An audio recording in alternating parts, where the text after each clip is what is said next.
Potatoes are one of the very best things that you could grow if you're looking to get enough nutrition and calories for your family. And the number one reason is that potatoes are one of the highest yielding of all cultivated crops. Hey everybody, Chad Cruiser here with Health and Homestead. So speaking of the yield of the common potato, on the average farm in the United States, using conventional methods, they will get about 15 million calories per acre. When you compare that, it's about the same as what you would get from an acre of corn. You've heard corn is king, and it may have been historically for money people could make and various reasons, but it's also very high yielding, and so are potatoes. What's fascinating when you compare them head to head, that you can't simply live off of corn. I did a video on if you just lived off of corn, you would get 4 terrible diseases over time, and one of them is dermatitis, diarrhea, dementia, and then ultimately death if you just ate corn. So you don't want to do that. And so check out my video on corn in the past. But potatoes, on the other hand, people have lived almost exclusively off of potatoes. Let's get back to the yield for a moment. So talking about the yield, the average farm, as I said, may get 15 million calories per acre. Some farms will end up getting 20, and others, the very highest that's ever been recorded, amazingly enough, was actually in India. Some farmers in India were able to get over 34 million calories per acre. This was done not on conventional farming, this was done on organic farming intensive methods. And so what this means is if you can get your soil just right, you may be able to get higher yield on a organic farm, potentially, than even on a standard conventional farm. The average person might eat somewhere around 1 million calories a year in the United States. They really probably don't need that many, but they do. So you're talking, you could feed potentially 20 people off of 1 acre. So you're gonna have to find out how it works on your own property.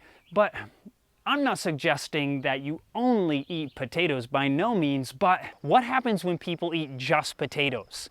And Andrew Taylor was overweight and he wanted to change his lifestyle, and he had heard that one of the best foods that you could eat are potatoes, strangely enough, and so he decided to try it, and he ended up losing like 117 pounds in a year. All he ate was potatoes. Well, I should clarify. He ate sweet potatoes, and sweet potatoes and potatoes are simply not the same at all, but he was just sticking to potatoes, and since sweet potatoes were called potatoes, he stuck with that too. But he ends up losing like 117 pounds in a year. His blood sugar, what happens to it? You think, oh, there's all kinds of carbs in there. His blood sugar must have shot through the roof. His blood sugar went down. His cholesterol went down. His blood pressure went down. He did use some condiments like, I don't know, maybe, barbecue sauce or something like that, but very little, and it actually enhanced his health. So there's people out there like Penn Jillette. You may have heard of him, that he did the same thing. He started off, he didn't do it as long as this Andrew Taylor did, but Penn Jillette, he ended up starting off with just a potato diet to kick off his weight loss. Some people are doing these 21-day potato only. I'm not suggesting that you need to do that, but looking back in history, we look at the old Irish potato famine, and they say that they were eating upwards of 90 to 90+% of their diet was potato.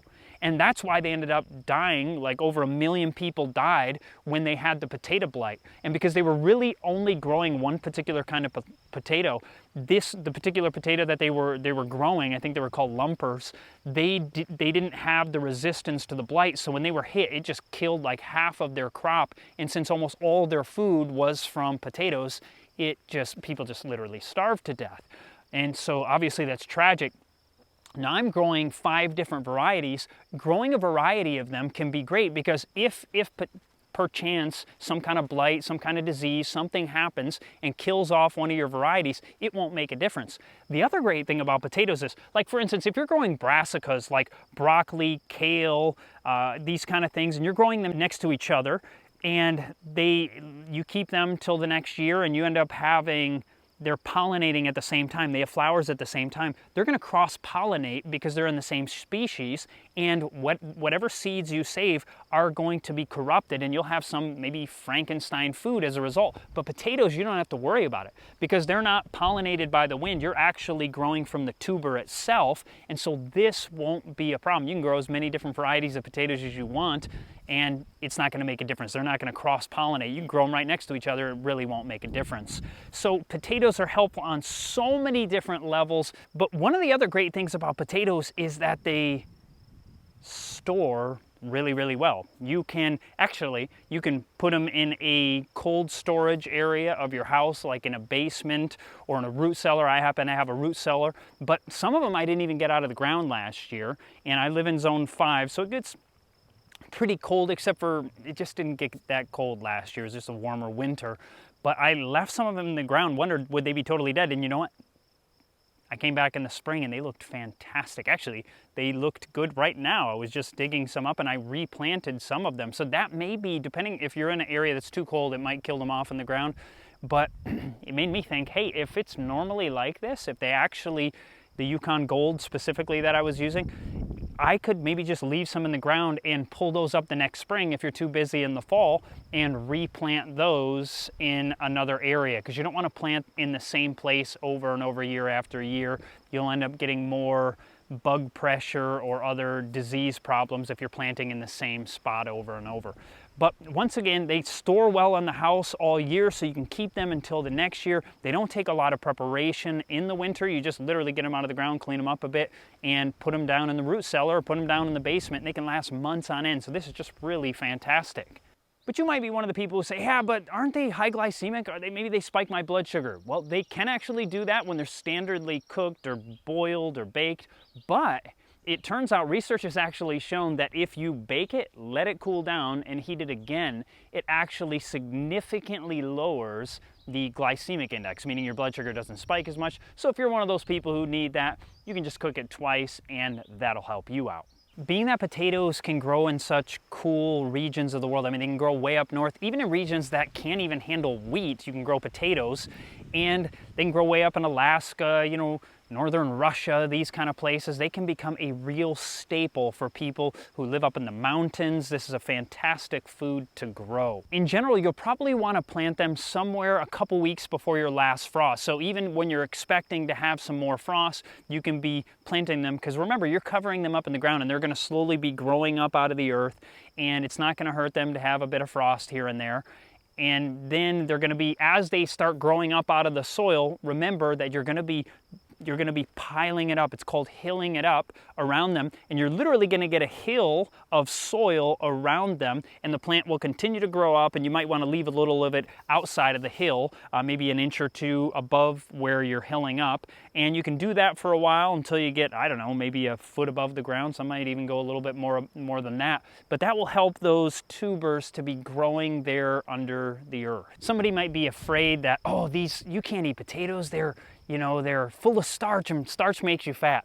Just the opposite. Actually, research has been done on potatoes, and what they found is that potatoes cause the most satiety of anything that they have actually tested. What does that mean?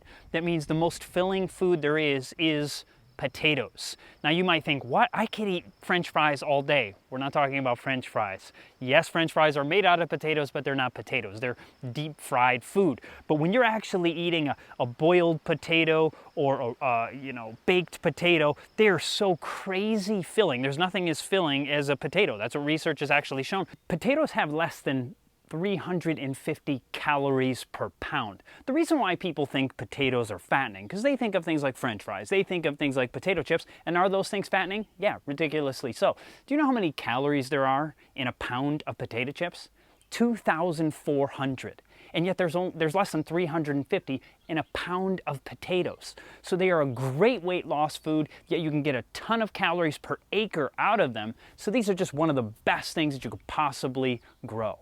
By the way, do you have a favorite variety or any other suggestions that might be helpful to either myself or somebody else watching this video? Please share those comments down below. God bless and have a fantastic day.